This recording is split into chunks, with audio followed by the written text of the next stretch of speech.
সবুজ শ্যামল এই প্রকৃতি যেন সকালবেলার গ্রামীণ রূপকে আরও স্নিগ্ধ করে তোলে।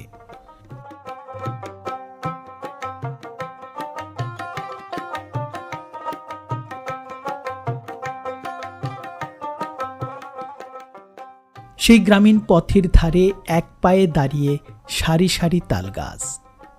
সেই তাল সারির নিচ দিয়ে গ্রামের পথ চলে গিয়েছে এঁকে বেঁকে।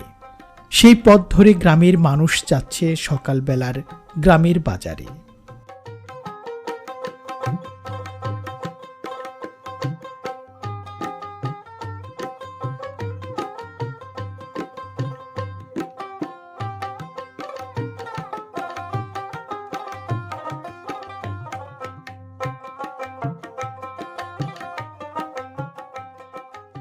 আজ আমাদেরও গন্তব্য সেই ছায়া ঢাকা সবুজে মোড়ানো